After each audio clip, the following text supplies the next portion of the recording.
हमारे पत्रकार भाई, आज बिहार विधानसभा में बिहार का बजट जो है वो पेश किया गया है और ये सरकारी पन्नों पर झूठ और जुमलों की स्याही से लिखा हुआ भाषण जो है माननीय उप मुख्यमंत्री सम्राट चौधरी जी ने पढ़ा है, मगर इससे जमीनी सच्चाई कुछ और है, वास्तविकता कुछ और है। और पूरी तरीके से जब हम लोगों की सरकार 2015 में महागठबंधन की थी, उस जमाने से ही ये पुरानी बातें दोहराई गई हैं। हर ब्लॉक में स्टेडियम बनेगा। शायद इनको स्टेडियम की परिभाषा समझ में नहीं आती है। आज तक 10 सालों में या इतने सालों में आज तक जो है किसी भी प्रखंड में ढंग का स्टेडियम आज तक नहीं बना है।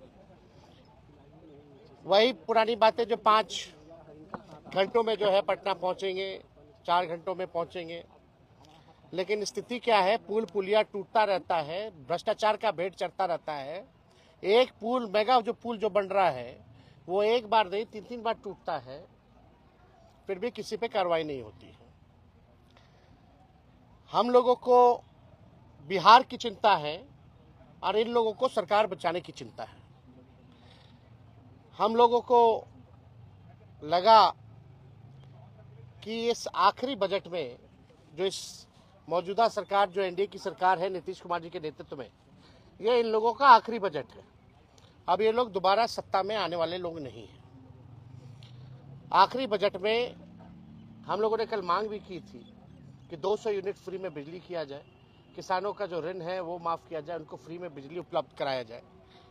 माई बहन मान योजना के तहत कम से कम 65% ऐसी महिलाएं हैं जिनको खून की कमी है। बिहार प्रदेश में सबसे ज्यादा बौनेपन के शिकार जो होते हैं बच्चे हो रहे हैं पूरे देश में। इनको कम से कम 2500 रुपया प्रति माह जो है वो दिया जाए। हम लोगों की मांग थी कि गैस सिलेंडर को जो है 500 रुपया कर दिया जाए।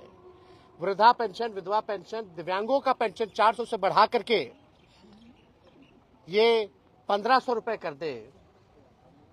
लेकिन इसमें कहीं भी इस मौजूदा बजट में इस एनडीए की सरकार ने ध्यान नहीं दिया। लेकिन आखिर कब तक नहीं करेंगे? हम लोग हमेशा इस लड़ाई को लड़ेंगे और इनसे जो है नाक रगड़वा करके भी करवाना पड़े तो महिलाओं के खाते में उनको आर्थिक न्याय दिलवाने का काम हम लोग जरूर करेंगे।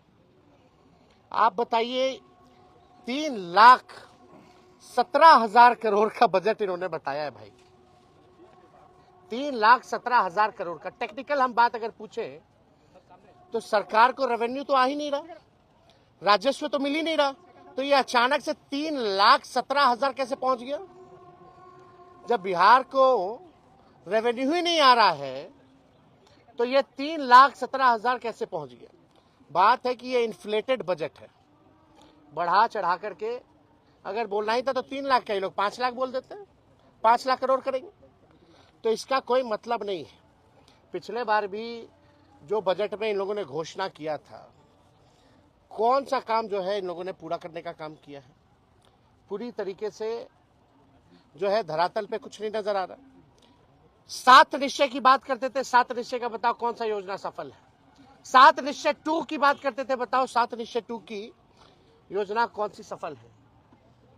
कोई तो योजना सफल नहीं हो पा रहा। ये पूरी तरीके से बिहार के हित में ये बजट है ही नहीं। ये केवल कागजों पर जो है ये बजट जो है केवल रह जाएगा, जैसा कि हम लोगों ने पूर्व में भी देखा है। केंद्र सरकार ने धोखा दिया, बिहार के साथ सौतेला व्यवहार किया है।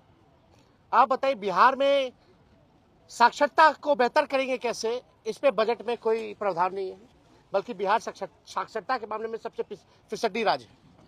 प्रति व्यक्ति आय बिहार सबसे पीछे है पूरे देश में। प्रति व्यक्ति निवेश बिहार जो है सबसे पीछे है। किसानों की आय में सबसे पीछे है। सबसे ज्यादा पलायन बिहार में है। सबसे ज्यादा गरीबी और बेरोजगारी बिहार में है। कहीं कारखाने खोलने की बात नहीं कही गई, कहीं फैक्ट्री लगाने की बात नहीं कही गई। कहीं भी आप देखिएगा नौकरी रोजगार कैसे नौजवानों को उपलब्ध कराएंगे, इसकी बात नहीं की गई। कैसे पेपर लीक रोकेंगे, इसकी बात कहीं नहीं कही गई। पूरी तरीके से लॉ एंड ऑर्डर के बारे में कोई चर्चा नहीं, बल्कि अपराधी जो हैं आजकल प्रशासन के लोग जो है वो असुरक्षित महसूस कर रहे हैं। पुलिस कर्मियों को जो है मारा जा रहा है, कभी कौन माफिया मार दे रहा, सर फोड़ दे रहा, कभी गोली चला दे रहा।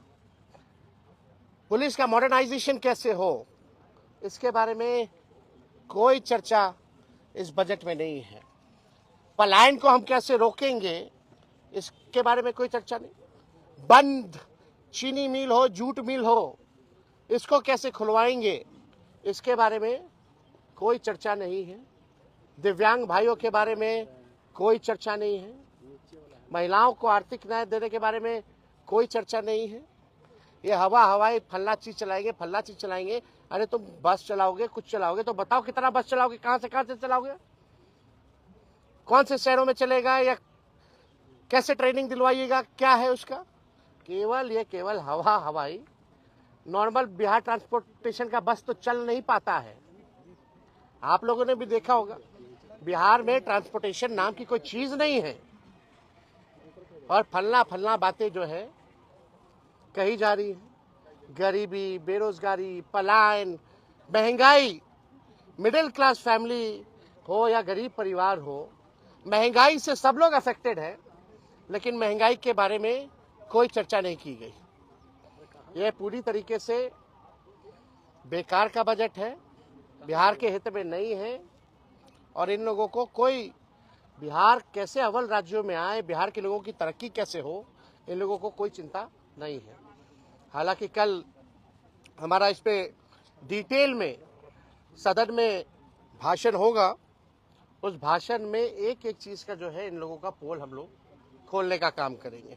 झूठ का पुलिंदा चलने वाला नहीं है।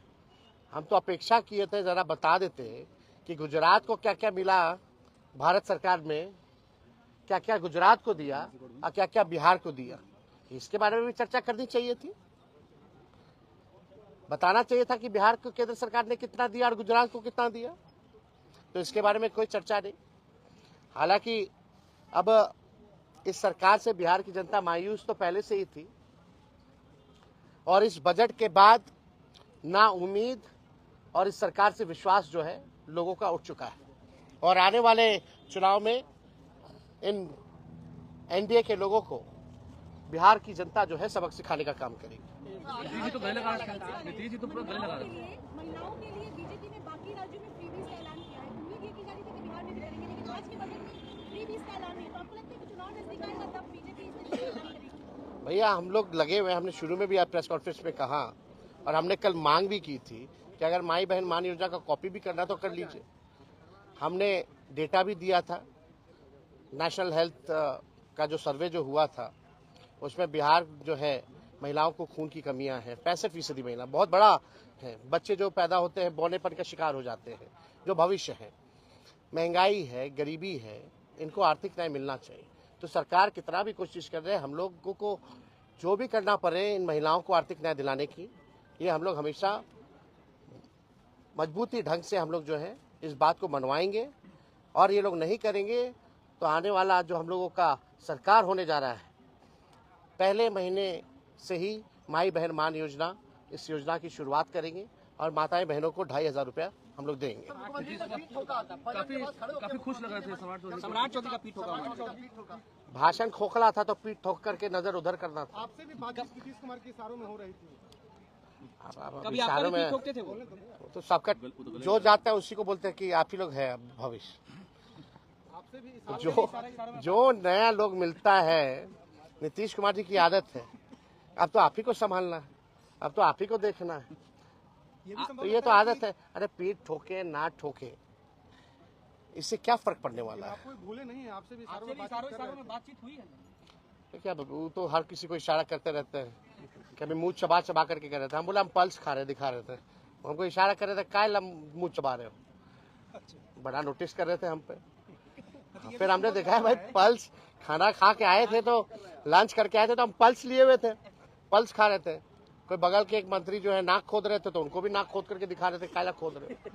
तो ये तो मुख्यमंत्री जी की आदत है। अब इसमें नहीं नहीं, हम कहाँ कौन होते हैं भाई, हमारी हैसियत है। और ऐसा नीतीश जी जैसा कोई मिमिक्री कर सकता है क्या? कोई नहीं कर सकता। अरे ये संभव आपको लगता है कि चुनाव के कुछ महीने पहले फ्री बीज की कुछ घोषणा हो जाए जो आज नहीं हुई है? अब भैया आप उन लोगों से पूछिए, हम लोग तो चाहते थे यही सरकार कर दे, नहीं करेगी तो हम लोग करेंगे। सुनील सिंह मामले में सुप्रीम कोर्ट का फैसला आया, उसके बाद भी जो है सदन में प्रवेश नहीं किया जा रहा है। ये तो तानाशाही है ना भाई। अब नियम कायदा, नियमावली, संविधान, ये एनडीए के लोगों को कोई मतलब है इससे? सुप्रीम कोर्ट का ऑर्डर कोई मतलब थोड़ी रह गया है। इसी को ना असल में गुंडा राज और तानाशाही कहते हैं।